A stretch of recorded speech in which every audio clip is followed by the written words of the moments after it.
एक लाइन है इतनी बड़ी, और अगर इस लाइन को मुझे छोटे छोटे पार्ट में करना हो, सो यू मस्ट आस्क कि हाउ मच, कितना छोटा। और इसका आंसर हमें मिलता है जब हम इसके स्मॉल पार्ट में एक लिमिट रखते हैं, और अगर यहाँ पर एक dx हो, एक डेल्टा x हो, इसमें लिमिट रखते हैं। लिमिट का मतलब है कि इसको इतना छोटा पार्ट किया है कि ये एकदम जीरो के अप्रोच कर रहा है। इमेजिनरी है वैसे तो एकदम छोटे छोटे स्टेप्स हम लेते हैं। कितने छोटे स्टेप हो सकते हैं? अगर आप इमेजिन करो यहां से यहां तक अगर ये एक छोटा स्टेप है, तो इससे भी छोटा जो एक पॉइंट के बराबर होता है, उतने छोटे छोटे स्टेप हम कर सकते हैं। फिर उन सभी स्टेप को ऐड करना, इट मीन्स उसको इनफाइनाइट टाइम्स तक ऐड करना, और ये पॉसिबल नहीं है। बट कैलकुलस में हम इंटीग्रेशन को यूज करेंगे और उन छोटे छोटे पार्ट को हम ऐड कर सकते हैं via process of integration.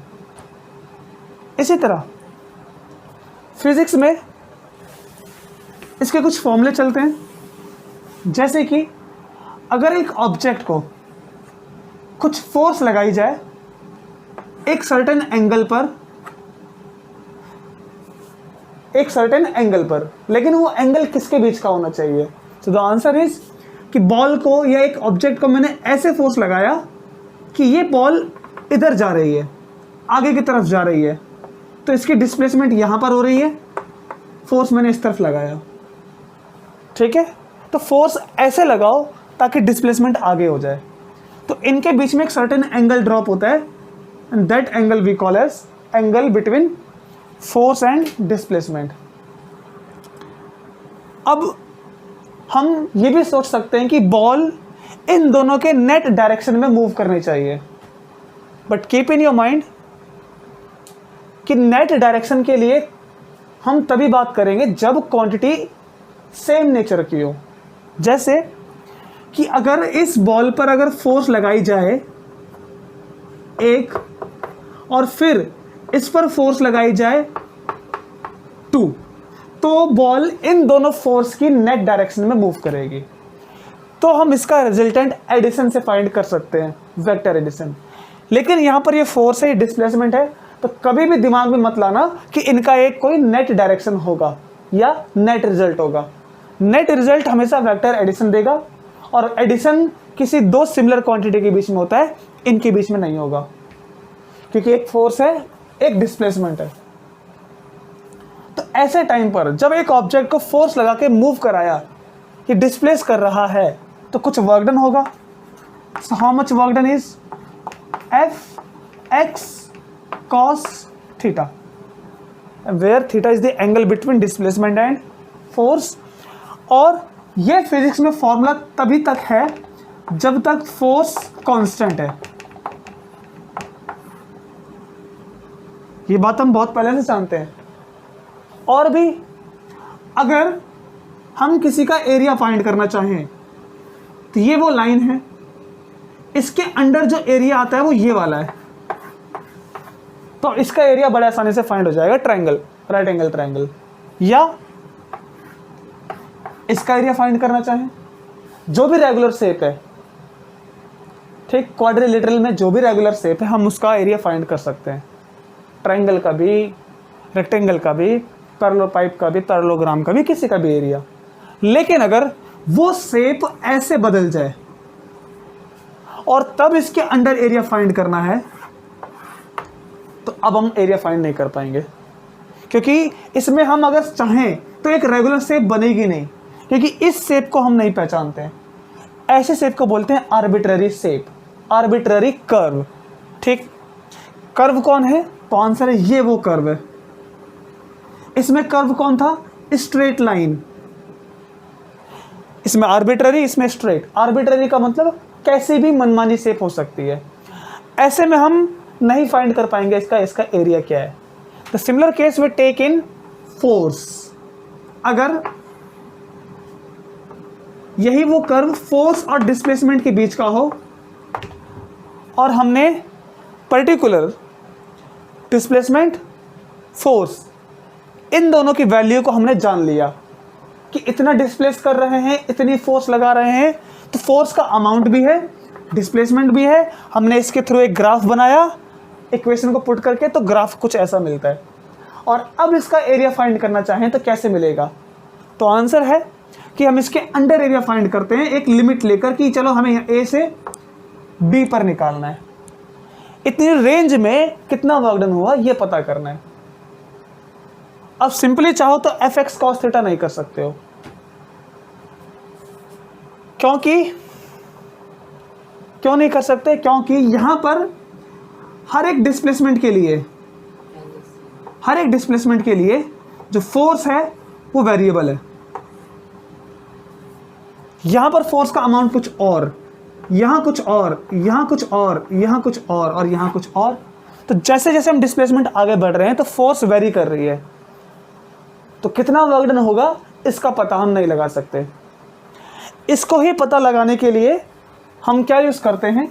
Calculus, integration technique, जहां पर हम डिस्प्लेसमेंट को इतना छोटा मान लेते हैं, एक पॉइंट के बराबर, और हम कहते हैं कि देखिए इतनी डिस्प्लेसमेंट के लिए बहुत छोटी फोर्स कांस्टेंट है। बेस्ट एग्जांपल अगर समझना चाहें तो आंसर हम ले सकते हैं इसमें स्प्रिंग को। बेस्ट एग्जांपल समझना चाहें तो हम एक स्प्रिंग को कंसीडर कर सकते हैं कि एक स्प्रिंग को हमने एक बॉल से बांधा, उस पर एक बॉल को फंसा दिया, और अब इस बॉल को अगर प्रेस करेंगे तो वी विल नोटिस कि इतनी डिस्प्लेसमेंट किया तो तब तक मेरी फोर्स सेम थी, लगभग मान लिया। जैसे ही मैं इससे आगे डिस्प्लेस करता हूं फोर्स बढ़ानी पड़ रही है, क्योंकि स्प्रिंग के मॉलिक्यूल्स इस तरफ फोर्स लगा रहे होंगे मेरी फोर्स के अगेंस्ट, एक्सटर्नल के अगेंस्ट स्प्रिंग के मॉलिक्यूल यहां प्रेस कर रहे होंगे। तो इसीलिए फोर्स को हर एक डिस्प्लेसमेंट करने के लिए बढ़ाना पड़ रहा है। जैसे जैसे डिस्प्लेसमेंट आगे हो रही है फोर्स बढ़ानी पड़ रही है। और नोट करने वाली बात यह है कि कंसीडर कर सकते हैं for very small displacement, dx क्या है? बहुत छोटी डिस्प्लेसमेंट, इतनी डिस्प्लेसमेंट के लिए वो force constant. For one displacement force is constant, for another displacement another constant. तो इतने के लिए कांस्टेंट एक पर्टिकुलर 2 न्यूटन, फिर अगली डिस्प्लेसमेंट के लिए एक अलग फोर्स कांस्टेंट। ठीक है, तो ऐसे ऐसे हम इसको समझ सकते हैं और तब हम एक फॉर्मूला डिराइव कर सकते हैं, बना सकते हैं फॉर्मूला क्या होगा? द आंसर इज एक पर्टिकुलर डिस्प्लेसमेंट के लिए कांस्टेंट फोर्स। ठीक है, और वेक्टर है तो वेक्टर साइन लगा सकते हैं, और इसके लिए हमें क्या मिलेगा? एक वर्क डन, जो कि बहुत छोटा वर्क डन होगा। देन इस पूरे को हम इंटीग्रेट कर सकते हैं जहां तक हम करना चाहें वहां तक, क्योंकि फोर्स तो कांस्टेंट है, वेरी केवल डिस्प्लेसमेंट करेगा, और कैलकुलस वेरिएबल क्वांटिटी पे ही ऑपरेट करा सकते हैं हम अच्छे खासे।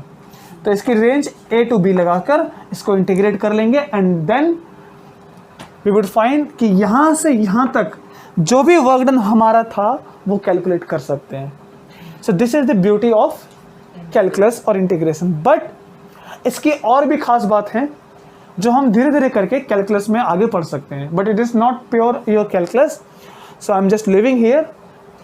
और बातें ध्यान में रख सकते हैं, वो क्या? तो आंसर है कि अगर हम इंटीग्रेट करते हैं तो कैसे करते हैं? हमें 12th क्लास में दिया जाता है एक function y equals to x square plus 2, इसको dx के रिस्पेक्ट में इंटीग्रेट करना है तो हम कर लेते हैं। यहां पर y is a function of x, y is a function of x, तो इसको हम x के रिस्पेक्ट में इंटीग्रेट कर सकते हैं या डेरिवेटिव कर सकते हैं। y is a function of x का मतलब है कि y की वैल्यू जो भी आएगी it depends on the x पर डिपेंड करेगी y की वैल्यू।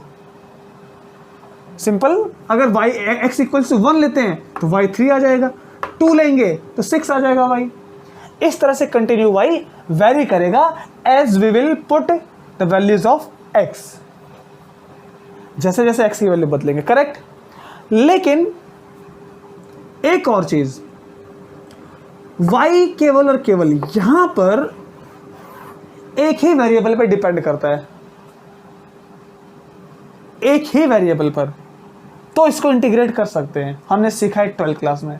तो हम बीएससी में क्या सीख रहे हैं, हम गेट की प्रिपरेशन, आईआईटी, इन सब में क्या सीखेंगे, हमें पता चलेगा कि देखिए अभी तो ये एक वेरिएबल पे डिपेंड कर रहा है तो इंटीग्रेट कर सकते हो, लेकिन अगर ये एक के अलावा कई सारे वेरिएबल पे डिपेंड करे तो कैसे इंटीग्रेट करेंगे। और वही इंटीग्रेशन हमें सीखना है कि अगर ये एक वेरिएबल के अलावा और भी वेरिएबल पे डिपेंड करे तो ये इंटीग्रेशन कैसे सॉल्व कर सकते हैं हम, इसको हमें समझना है।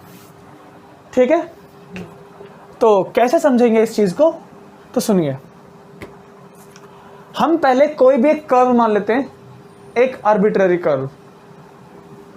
वो आर्बिट्ररी कर्व किसी भी स्पेस में हो सकता है, किसी भी प्लेन में हो सकता है, किसी भी लाइन में हो सकता है। लाइन में होगा तो स्ट्रेट होगा, so let me just take it into इस प्लेन। तो प्लेन में लेता हूं मैं, यू नो कि प्लेन के लिए मुझे 2 डायमेंशन चाहिए। सो एक y एक्सिस, एक x एक्सिस।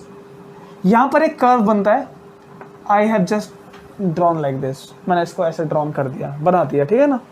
अब यहां से यहां पर एक पॉइंट P, एक पॉइंट Q, यहां से यहां तक जो ये कर्व हमारे पास है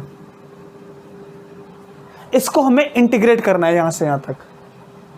लेकिन इंटीग्रेट तो किसी फंक्शन को करते हैं, तो इसमें क्या है वो चीज इंटीग्रेट करने वाली।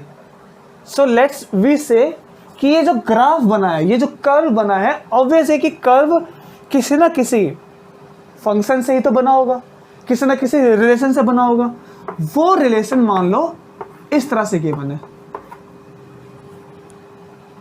ठीक है। इसको हम f भी लिख सकते हैं, y भी लिख सकते हैं, whatever we want we can right.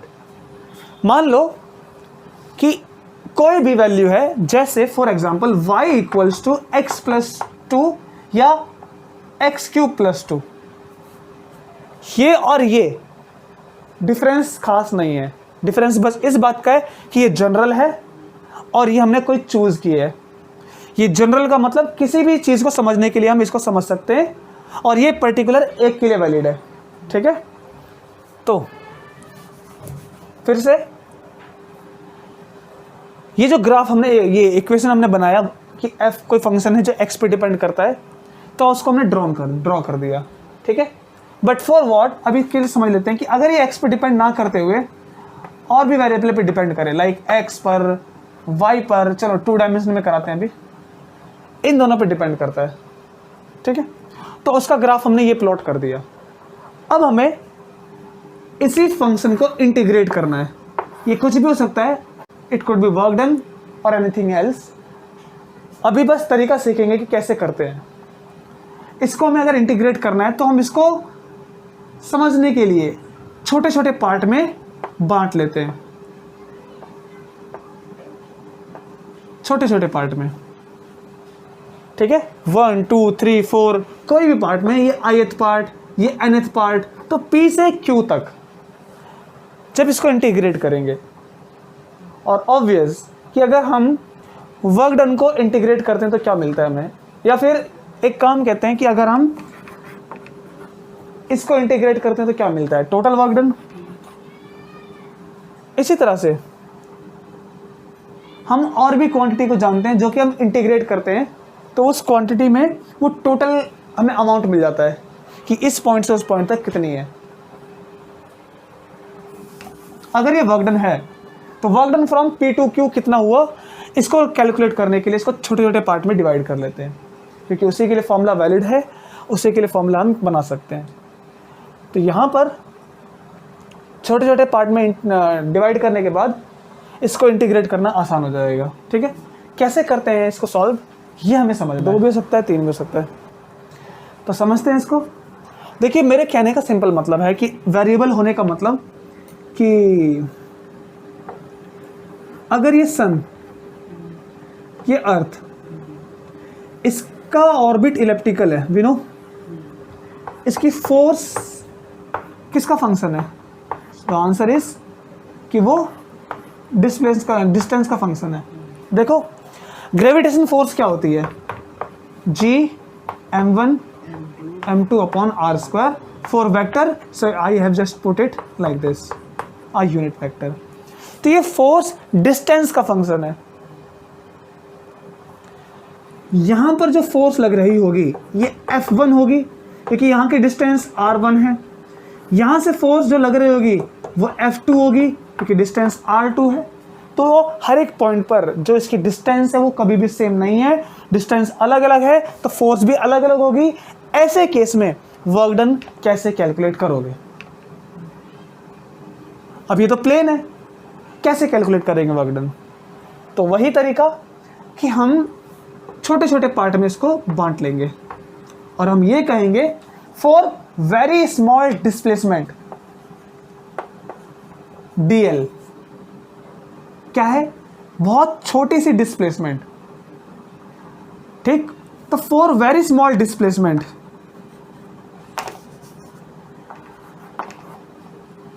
The force is constant, the force is constant, and then if we integrate it we will get total work done। Integrate कहां से कहां करना है? So the answer is P to Q। P से Q क्या चीज है? ये कर्व का path, so along the curve C। इस कर्व का कुछ नाम होगा, जैसे पैराबोला, हाइपरबोला, सर्कल, या कोई भी इस कर्व का नाम होगा। तो अलोंग दी कर्व हमें इंटीग्रेट करना है यहां से यहां तक। अब आपको लग रहा होगा ये तो सिंपल सी बात है, ऑब्वियस सिंपल सी बात है, कोई बड़ी बात नहीं है, वही पुरानी बात है जो हम पहले से पढ़ रहे हैं, वही है ये। लेकिन यहां पर फर्क किस बात का है? सो आंसर लाइन इंटीग्रेशन, जो अब मेन है वो ही समझना। Line integration is the generalisation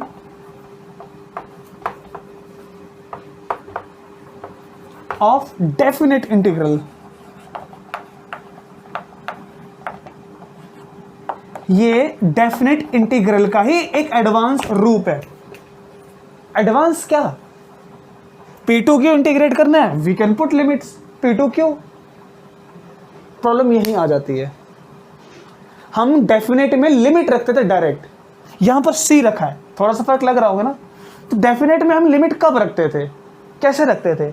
limit रखने का एक रूल होता है, जिसके रेस्पेक्ट में आप इंटीग्रेट कर रहे हो उसी की लिमिट आती है। Yes we know. सो जिसके रेस्पेक्ट में इंटीग्रेट कर रहे हो, लेकिन यहां तो डीएल के रेस्पेक्ट में इंटीग्रेट है। तो डीएल है कौन से एक्सिस में? हम इसको अब एक्स में नहीं कर रहे हैं इंटीग्रेट, अलोंग द कर्व कर रहे हैं। अलोंग द कर्व मतलब क्या? ये एक्स में भी है तो ये वाई में भी है। ये प्रॉब्लम आ गई। अलोंग द कर्व का मतलब क्या है कि एक्स और वाई दोनों में हो सकता है, जेड में हो सकता है। और डेफिनेट में क्या होता है कि इस पॉइंट से इस पॉइंट पर इंटीग्रेट करते हैं और वो केवल एक ही डायमेंशन में होता है, एक्स में या वाई में या जेड में। लेकिन अलोंग द कर्व का मतलब है कि ये एक्स में भी वेरी कर रहा है और वाई में भी बढ़ रहा है, तो इसके अलोंग करेंगे इंटीग्रेट, ऐसे नहीं। ये इसका अंडर का एरिया नहीं, अलोंग द कर्व। और ये कर्व एक्स और वाई दोनों में है, तो इसीलिए इसका इंटीग्रेशन डीएल की जगह पर हटाकर एक्स और वाई दोनों लिख देंगे। और ऐसा लिखने पर जो लिमिट आएगी अब वो किस रेस्पेक्ट में होगी, एक्स की कि वाई की? यही बात हमें समझनी है एक एग्जांपल से। So let's we see one example. Okay, example के थ्रू हम समझ सकते हैं इस चीज को बढ़िया से। देखो क्या, calculate the work done by a force field. तो अगर एक चार्ज पार्टिकल कंसिडर करें, उसके थ्रू कई जगह पर एवरी पूरे स्पेस में इलेक्ट्रिक फील्ड है। एक पार्टिकल को यहां रखा, उस पर फोर्स लग रही है, that force is being applied by the force field और इलेक्ट्रिक फील्ड। वो फोर्स कितनी है?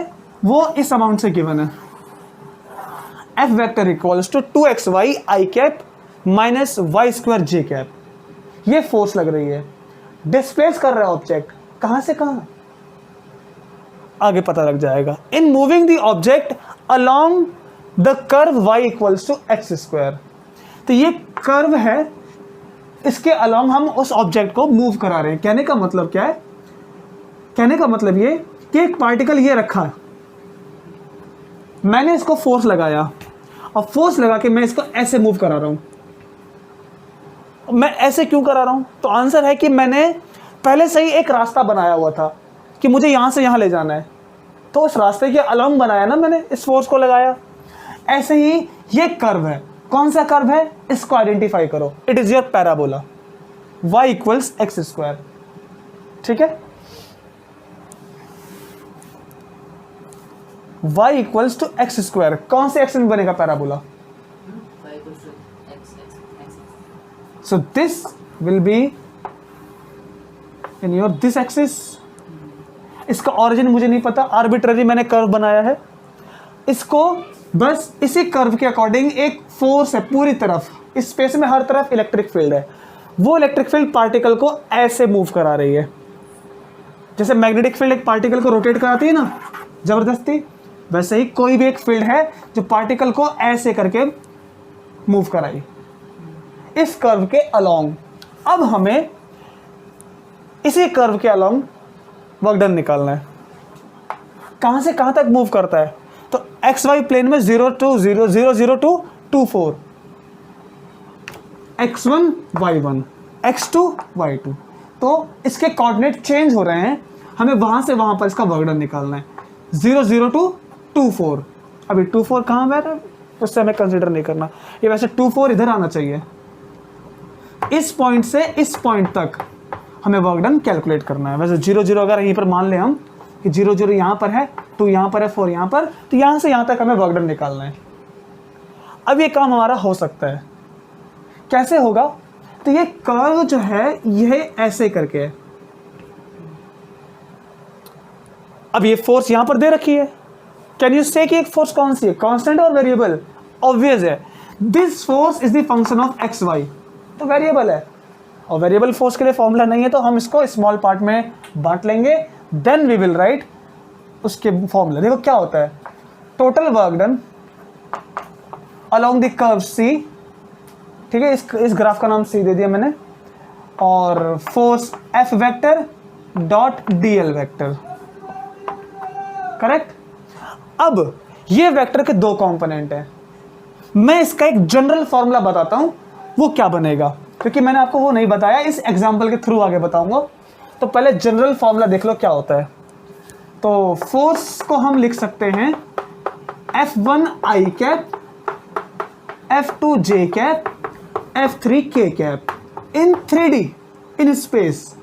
और जो आपका लेंथ है वो क्या होगा, dx I cap, dy J cap, dz K cap. Dot product करके अगर ऐसा बनाते हैं तो क्या बन जाएगा, this will B F1 dx,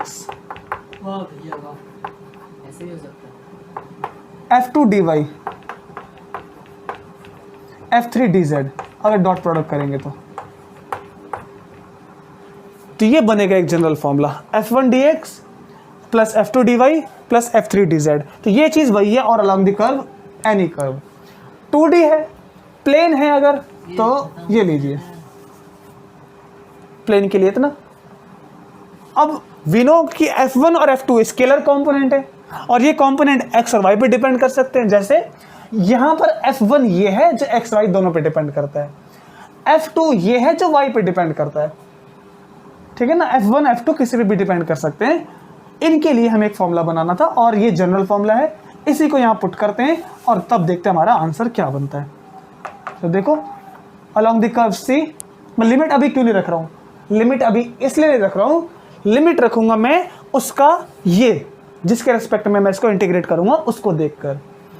तो F1 dx plus F2 dy।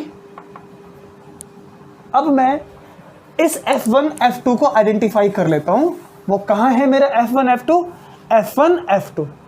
तो अब total work done along the curve C, F1 मेरा है 2xy,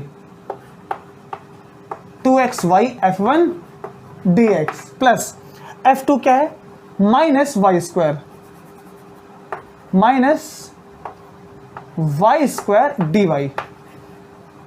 F2। अभी भी आप कह सकते हो कि अभी भी लिमिट क्यों नहीं रखी है। मैंने इसलिए लिमिट नहीं रखी, सबसे इंपॉर्टेंट बात अब सुनो।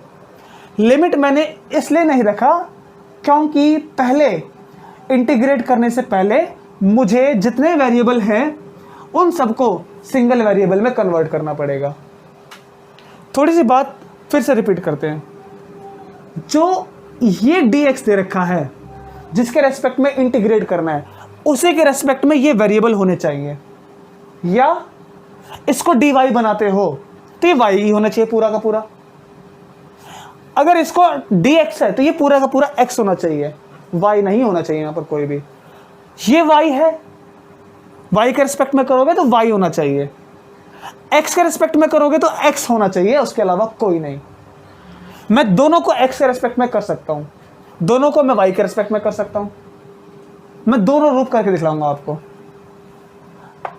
तो लिमिट रखते हैं, हम किस कर्व के अलोंग रख रहे हैं, कर्व हमारे पास ये है, तो यहीं से उसको रिप्लेस करेंगे क्योंकि फोर्स फील्ड इसी कर्व के अलोंग लगी है। तो किसके रिस्पेक्ट में इंटीग्रेट करना पहले पसंद करेंगे? Let's see find with respect to x। मैं 3 करके बताऊंगा, कंप्लीट x को, कंप्लीट y और फिर x और y दोनों। तो पहले एक कर लेते हैं, पहले x के रिस्पेक्ट में। चलो कंप्लीट। तो 2x, y की जगह पर x स्क्वायर रखेंगे, ये हो जाएगा x क्यूब और ये हो जाएगा dx। लिमिट अब रख सकते हैं x की, कहां से कहां है? 0 से 2, लिमिट्स फ्रॉम 0 to 2 माइनस, अब वो तो ऑलरेडी y में है बट मैंने क्या कहा, x x y y फिर x y। तो मैं y इक्वल्स टू क्या, y स्क्वायर है, इसका स्क्वायर करेंगे तो x टू द पावर 4। इधर देखो थोड़ा सा, मैं इसको हटाता हूं। y equals to x square है तो y स्क्वायर भी नो क्या आ जाएगा, y square will be x to the power 4। लेकिन dy की वैल्यू क्या आएगी, इंटीग्रेट कर लो with respect to x, x to the power 4 square करेंगे दोनों तरफ, ठीक है। दोनों तरफ x के रिस्पेक्ट में डेरिवेट कर लो, इट विल बी 2x। फिर इस dx को वहां रिप्लेस कर दो, तो dy की वैल्यू क्या आ गई, 2x dx। I can just replace from there, so ये आ जाएगा x to the power 4 y square की प्लेस पे, dy की प्लेस पे आ जाएगा ये 2x dx। तो 2x रखेंगे dx, और इसको मैं क्या लिख सकता हूं आगे, तो आंसर है 2x to the power 5, 2x to the power 5 dx। dx है ना, तो लिमिट भी x की रख लो। Now you can find your integration. अभी डेफिनेट बन गया तो कितना होगा, तो आंसर है 2 कांस्टेंट आएगा, और x क्यूब का integration x to the power 4 upon 4, limit रख सकते हैं 0 to 2 माइनस, उसको सॉल्व कर सकते हैं 2 कांस्टेंट, तो 2 दोनों में कांस्टेंट कर लेते हैं, फिर दोनों में कांस्टेंट आ गया, x to the power 6 upon 6, limit 0 to 2। Solve करते हैं इसको। 2 दोनों में कांस्टेंट है, तो x टू द पावर 4, 2 की पावर 4 कितना होगा, कैलकुलेट। 2 टू द पावर 4 16, ठीक है, अपॉन 4 माइनस 0 अपॉन 4 0 हो जाएगा, एक सॉल्व हो गया, माइनस 2 टू द पावर 6, 2 की पावर 6, 2 दूनी 4 दूनी 8 दूनी 16 दूनी 32, go for more, 64, yes it will be your 64।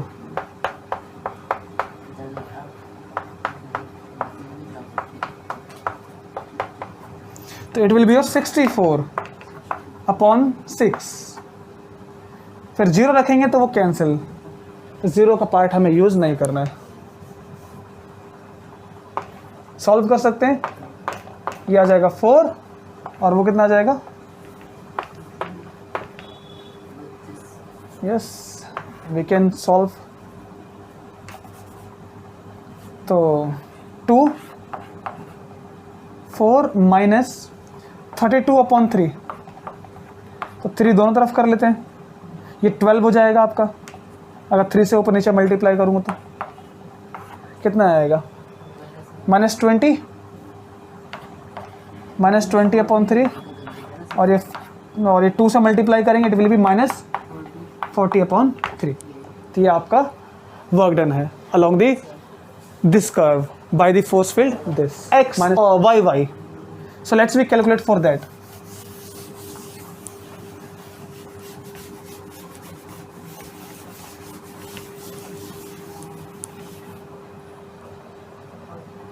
y के लिए करते हैं। f1 dx, f1 भी नो क्या है, f1 है ये 2xy dx, then minus along the curve C, अभी लिमिट नहीं रखनी है, यू नो y² dy, ये ऑलरेडी y में है, केवल इसको चेंज करना है। तो यहाँ से चेंज करेंगे हम, वी नो क्या आने वाला है along the curve C, और y में करेंगे तो x की वैल्यू कितनी आ जाएगी, इट विल बी, देखो अगर y इक्वल्स टू x² है तो x की वैल्यू क्या आ जाएगी, √y, ठीक है। और dx की वैल्यू कितनी हो जाएगी, फिर निकाल सकते हैं, dx के रिस्पेक्ट में इंटीग्रेट कर सकते हैं,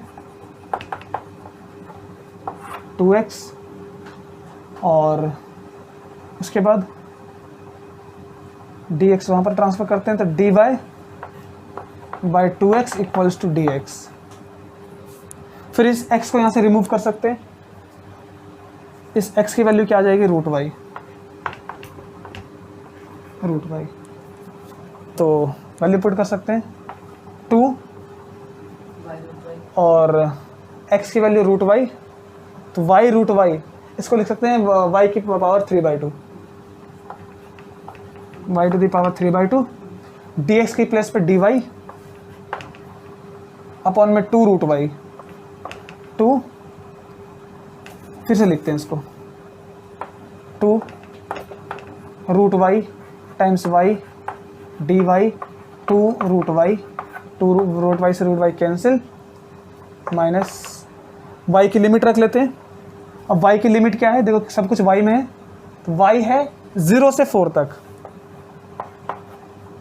0 से 4 तक, ठीक। सॉल्व करते हैं, तो 2y और 2 से 2 भी कैंसिल, सो y dy, इसका आंसर मिल जाएगा y²/2, limit 0 to 4, minus y² है तो y³/3, लिमिट 0 to 4। आंसर बताओ कितना आएगा इसका, 4² 16/2, दिस विल बी 8 माइनस 64/4, 64/4 कितना होगा, और ये 3 होना चाहिए था आपका, यस, y³/3, बाकी सब तो करेक्ट है, y³/3, यस। सो 8 माइनस में 64/3, अब इसको 3 से मल्टीप्लाई इधर भी करते हैं, इधर भी करते हैं, it will B 24/3 minus 64/3, and again it will B minus 40/3, ठीक है। ये हो गया y के रिस्पेक्ट में। अब हम इसको x के रिस्पेक्ट में करते हैं, xy के रिस्पेक्ट में। Total work done will be 2xy dx along the curve C, limit अभी नहीं रखना, along the curve C, और y² dy। अब इसको पहले एक में बदल लेते हैं, फिर करते हैं। तो कौन से कर्व के अलॉन्ग, ये dx तो हम y को रिप्लेस करके x² लिख देते हैं, इट विल बी 2x² रखेंगे y की जगह पे, तो x³ और ये dx, x की लिमिट 0 से 2 माइनस y की लिमिट रख देते हैं 0 से 4 और y² dy। सॉल्व करते हैं, it will be 2x to the power 4/4, 0 to 2 लिमिट, एक्स के रिस्पेक्ट में था minus y cube upon 3 limit 0 to 4। सॉल्व करते हैं इसके लिए। सो इट विल बी 2 रखेंगे तो 2 to the power 4, how much it will B 16 by 4 it will be 4 to 8 minus, and how much it will be 64 upon 3, same पिछले वाला answer है, and this will be minus 40 by 3। ठीक है, इसको हम जैसे मर्जी सॉल्व कर सकते हैं, लेकिन अब मैं फिर से बताता हूँ आपको कि लाइन इंटीग्रेशन में क्या था difference. Line integration is the generalisation of definite integral, उसका एडवांस है ये। लाइन इंटीग्रेशन में हम एक पर्टिकुलर ग्राफ को एक पर्टिकुलर पॉइंट से पॉइंट तक, यहां से यहां तक सॉल्व करते थे, बट लाइन इंटीग्रेशन में हमें अब इसको इस कर्व के अलोंग सॉल्व करना है, जो कि ये कर्व एक्स और वाई दोनों में है। ये जेड में भी हो सकता था, ठीक है, कि किसी भी प्लेन में हो सकता है, और इसी की वजह से प्रॉब्लम आ जाती है कि अब अगर ये कर्व दोनों प्लेन में है, जो दोनों पे डिपेंड कर रहा है, तो लिमिट किसकी रखें, एक्स की कि वाई की। इसी को सॉल्व करने के लिए हम पहले जितने भी वेरिएबल हैं जिसके रिस्पेक्ट में इंटीग्रेशन करना है उसको एक वेरिएबल में कन्वर्ट करते हैं, फिर वो बन जाता है डेफिनेट इंटीग्रल, जो हमें सॉल्व करना आता है। मैं कुछ क्वेश्चंस और डाल दूंगा, ट्राई करो सॉल्व करने का, ठीक है।